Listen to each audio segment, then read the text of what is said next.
This week is today is Monday the 22nd of July 2024. This week on Thursday there's a BidX1 auction. That's an online property auction. BidX1 auctions and other online property auctions have become quite popular, and I get quite a lot of queries about them. I have made a couple of videos already, and I have them on my YouTube channel about online property auctions and the dangers of said auctions, BidX1 and others. There's Gibsons and there's a few other providers or organisers of online auctions. And I've also made one about the advisability of getting a legal pack review done. I do legal pack reviews. I've also given or made a video about the advisability of doing that. And the reason for that is very simple. When you buy a property at an online auction, BidX1 or anywhere else, you buy the property in the condition that it's in, and you buy it with any legal title infirmities or imperfections or problems or flaws that are in it as well. So you've no way of backing out, quite frankly. If you back out, firstly, you're going to lose your deposit. Secondly, you're going to run the risk of being sued for specific performance. That mightn't happen, but you'll definitely lose your deposit, your contract deposit. So, and that's 10% of the property price. So it's very, very important, if you're going to buy at a BidX1 auction or any other online property auction, to do your due diligence first. That includes legal due diligence and property due diligence itself. In other words, the structural soundness and integrity of the property. This week though, and this video is actually about my decision to bid and actually register and bid on a property or properties this week at the BidX1 auction. Today, remember, is Monday, so over the last few days, just since Friday, I have been looking at the legal pack that's online for the properties that I'm interested in. I've had a look at them, and I can see the difficulties or problems that would frighten away most people in those legal packs. However, the problems that are in them are problems that I can solve or fix because I'm a solicitor and because I understand what's available and what's being offered and so on and so forth. I can understand the defects or infirmities or imperfections and any flaws in title, and I understand as well whether it can be easily remedied or not. So later in the week on Thursday, I'm going to be bidding on the property or properties that I have an interest in. This is purely opportunistic on my view or on my behalf. And I think I have seen a bit of value in a number of properties, and I have an interest in them, and obviously the question of value and whether they're good value or not will depend on the price. So I have registered to bid on 3 properties. That involves me giving photo ID and a copy of a household bill. That's the anti-money laundering regulations or documentation that they would require. I've uploaded that there over the weekend, and that'll probably be checked there today. But I also have to transfer money. I have to transfer, for the particular properties that I'm looking at, €4,500 per property in order to bid. If I'm successful, that $4,500 is credited against my contract deposit, which is 10%. If I'm unsuccessful, if I'm outbid and unsuccessful, then I get the €4,500 back. Because I'm interested in 3 properties, I have had to pay €4,500 by 3 times, and I've transferred that there this morning. So later in the week on Thursday, I'll be watching the auctions carefully.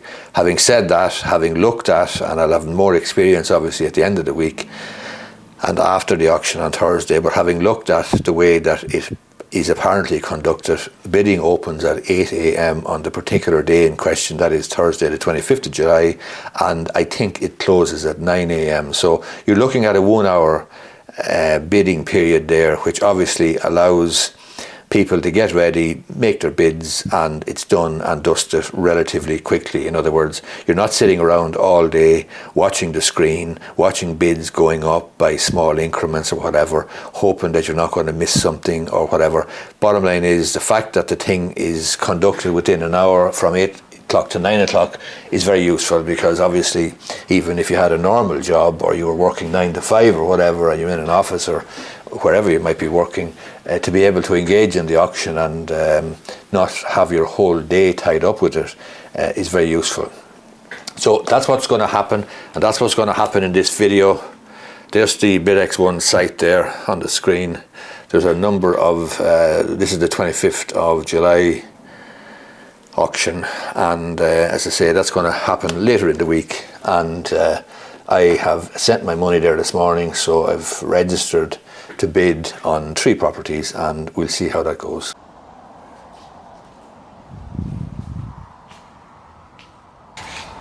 One of the advantages of being a solicitor, I suppose, when you're looking at BidX1 auctions and BidX1 properties, is that you can identify and differentiate fairly easily the different types of problems that you might face. Some problems are easy enough to fix, and some problems are difficult to fix. Some problems are impossible to fix.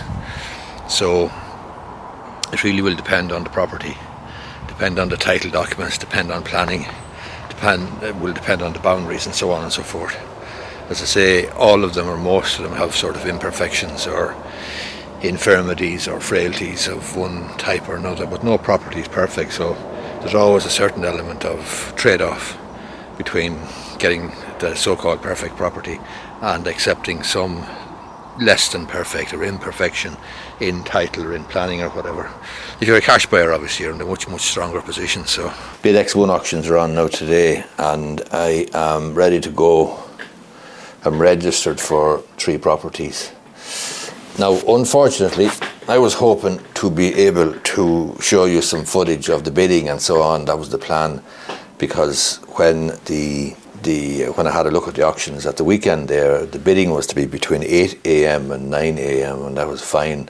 The office is not open and I don't have any consultations in that time, so I could have.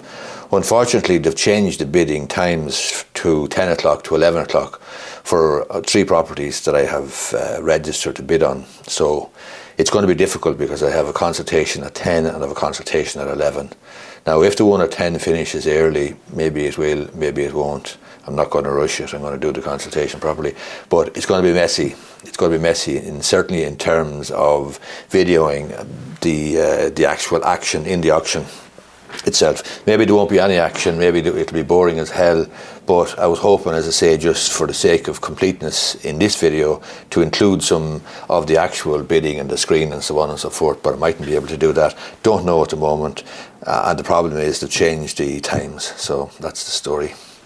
Anyway, hoping for a successful outcome, but of the 3 properties, one in particular is my preference, is my preferred option, but the other 2 wouldn't be bad either, because they are in markets where there is very, very little supply of rental accommodation, and these would be actually ideal for that. So we'll see what happens later on.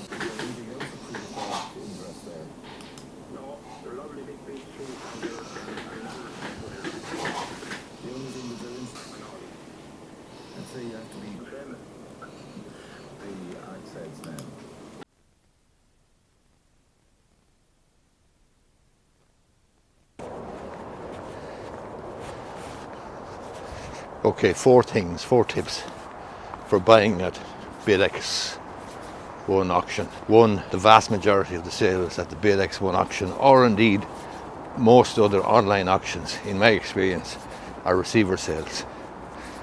And what you need to take from that is that the receiver is a willing seller, not a tire kicker. He's a lot of stuff, a lot of properties, a lot of debt to deal with, and he is a willing seller. That's not to say you're going to get the place for nothing. You won't, but there's a good chance you'll get good value. Sometimes you might even get a bargain. The other thing though is that the bargain or getting good value will depend very much on any other parties that might be interested. That's tip number 1. Tip number 2, you must be a cash buyer. If you think, or if you need money from a lender, then you're probably wasting your time.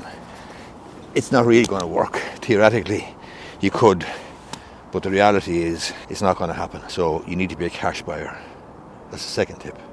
The third tip I would give would be that you get legal title, the legal pack, examined and reviewed by a solicitor before the auction, because you really don't know what legal difficulties you may run into. And one of them would be, for example, the property being occupied, in other words, being sold subject to an occupant being in the premises on terms unknown, etc.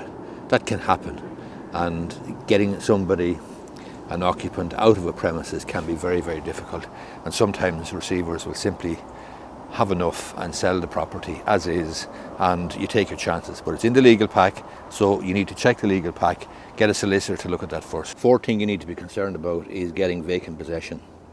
So sometimes receivers will sell properties with an occupant, and they'll put a special condition in the contract saying being sold with the occupant on terms unknown or something of that nature. But the bottom line is the receiver is selling it as it is. He's putting it in the contract, or his solicitor is. You're on notice that there's an occupant, and getting an occupant out of a property can be difficult. So you need to be aware of that.